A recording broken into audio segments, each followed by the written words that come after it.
क्या आपको पता है कि मनुष्य को जन्म लेने के लिए 84 लाख बार अलग अलग योनियों में जन्म लेना पड़ता है। आपने तो सुना ही होगा कि मृत्यु के बाद यमदूत इंसान की आत्मा को यमलोक ले जाते हैं, जहाँ पाप और पुण्य को तौला जाता है, कर्मों का हिसाब किया जाता है और सजा सुनाई जाती है।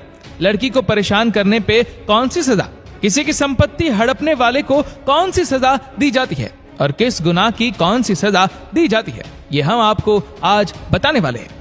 लोगों का कहना है कि वेद पुराण को घर पे कभी नहीं रखना चाहिए और ना ही इस किताब को कभी पढ़ना चाहिए।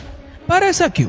क्योंकि इस किताब को सिर्फ और सिर्फ तब पढ़ा जाता है जब किसी की मृत्यु हो जाती है।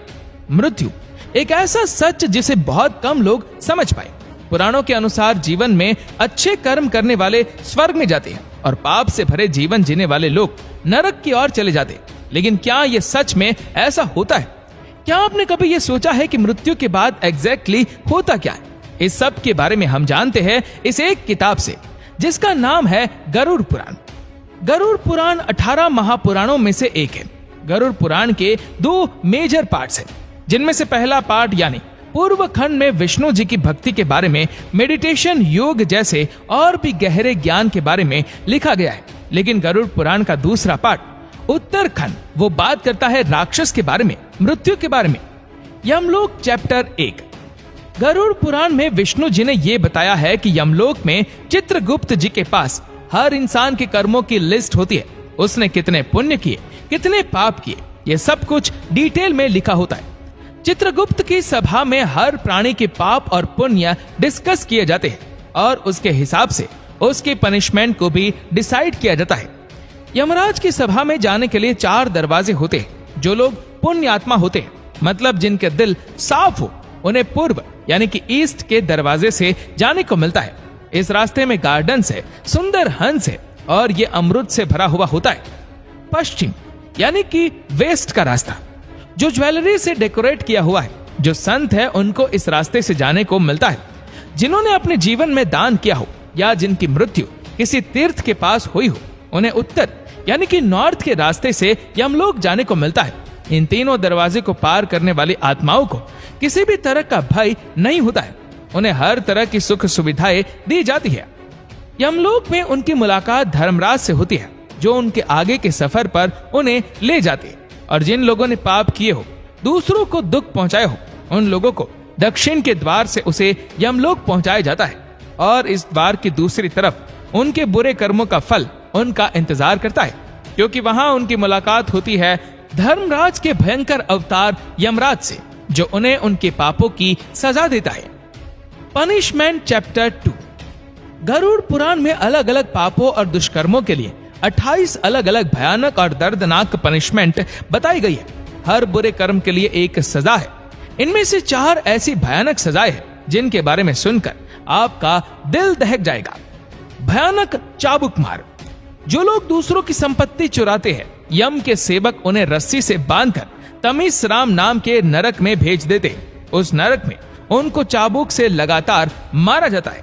उनके बदन को इतना छील दिया जाता है कि उसमें से खून बहने लगे और वह इंसान बेहोश हो जाए।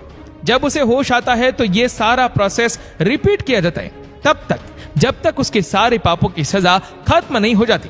दूसरी सजा रौरावम यानी सांपों से डसवाना। जिन लोगों ने दूसरों के साथ किसी भी तरह का छल कपट किया है, उन्हें रौरावम नर्क में भेजा जाता है। चलते हुए कोयले से भी भरी धरती पर उन्हें फेंक दिया जाता है, जहां वो अपनी जान बचाने के लिए यहाँ वहां भटकते हैं। उनके पैर छिल कर फट जाते हैं, जिसके बाद सैकड़ों जीव जैसे सांप, मच्छर, बिच्छू, कौवे उनके बदन को नोच नोच कर खा लेते हैं। उनका शरीर दोबारा जुड़ता है और पूरी सजा फिर से दोहराई जाती है। नर्क लोक की तीसरी सजा कुंभीपाकम यानी तेल में पकाया जाना। जो लोग दूसरे लोगों को अपने फायदे या मजे के लिए नुकसान पहुंचाते हैं, उन्हें कुंभीपाकम नर्क में भेजा जाता है, जहां एक बड़े से बर्तन में उबलते हुए तेल में उन्हें जलाया जाता है। चौथी भयानक सजा तप्ता मूर्ति यानी जलाया जाना। जो लोग नाजायज रिश्ते बनाते हैं, अननेचुरल सेक्सुअल एक्टिविटीज करते हैं, उन्हें इस नर्क में जलाया जाता है। तपते हुए अंगारों से तहकती हुई जमीन पर उन्हें बांधकर फेंक दिया जाता है, जहां उनका बदन धीरे धीरे आग में पिघल जाता है। मृत्यु चैप्टर 3। एक व्यक्ति की मृत्यु तय होने के बाद जिस वक्त उसके शरीर से उसकी आत्मा निकलती है, उसके सेंसेस काम करना बंद हो जाते हैं। उसे लोक परलोक सभी एक साथ दिखाई देने लगते हैं। जब प्राण निकल जाते हैं तो एक मनुष्य को इतना दर्द होता है जैसे उसे 40,000 बिच्छुओं ने एक साथ डंक मारा हो। मृत्यु के समय यमलोक से 2 यमदूत आते हैं। काला रंग, गुस्से से भरी आंखें, टेढ़ा मुंह। उनका रूप इतना डरावना होता है कि मरने वाला जीव डर के कारण अपने शरीर को और कस के पकड़ लेता है। उसकी आत्मा वापस अपने शरीर में घुसना चाहती है, पर यह पॉसिबल नहीं होता। यमदूत ने उस आत्मा को कस कर रस्सियों से जकड़ा होता है। बहुत कोशिश के बाद वो जीव तड़प कर रोने लगता है। वो गिर जाता है और उसकी आत्मा शरीर से निकल जाती है। यमदूत तुरंत उसकी आत्मा को बांध कर ले जाता है और यहीं से शुरू होता है ये यमलोक का सफर, जहाँ पाप और पुण्य को तौला जाता है, कर्मों का हिसाब किया जाता है और सजा सुनाई जाती है। मृत्यु के बाद यमदूत इंसान की आत्मा को यमलोक ले जाते हैं। यमलोक का सफर चैप्टर 4। माना जाता है कि जिस इंसान ने अपनी जिंदगी में अच्छे कर्म किए हो, पुण्य, दान, सेवा की हो, उसके लिए यह सफर बहुत ही ज्यादा आसान और आरामदायक होता है। उसे एक रथ में बिठा कर ले जाया जाता है। लेकिन जिसने अपनी जिंदगी में अच्छे कर्म नहीं किए होते हैं, उनके लिए यह सफर का हर क्षण दर्द और पीड़ा से भरा होता है, क्योंकि यमदूत उस जीव की आत्मा को रस्सी से बांधते हैं और घसीटते हुए ले जाते हैं। उसे कहीं पर भी आराम करने का मौका नहीं मिलता। इस पूरे रास्ते में 16 स्टेशन क्रॉस करने होते हैं। रास्ते में कहीं बर्फीली हवाएं तो कहीं आग की बारिश होती है। कहीं उसे घने जंगल में जानवरों का सामना करना पड़ता है तो कहीं लीच से भरे कीचड़ में गिरना पड़ता है। आत्मा रोने लगती है, लेकिन यमदूत बिल्कुल भी दया नहीं दिखाते। इसके बाद आत्मा को कोड़े मारकर अपने पूरे जीवन में किए हुए सारे पापों को याद कराया जाता है। इस तरह पृथ्वी लोक से यमलोक का सफर बहुत ही ज्यादा पेनफुल होता है, बहुत ही ज्यादा टॉर्चर से भरा होता है। कर्म चैप्टर 5। इन सारी सजाओं के पीछे का कारण होता है कर्मों की सफाई करना, इंसान को उसके पिछले कर्मों से मुक्त करना और उस आत्मा को शुद्ध करना। जिस इंसान ने जितने पाप किए हैं उसे उतनी सजा मिलती है, और जिसने जितने पुण्य किए उसे उतना सुख।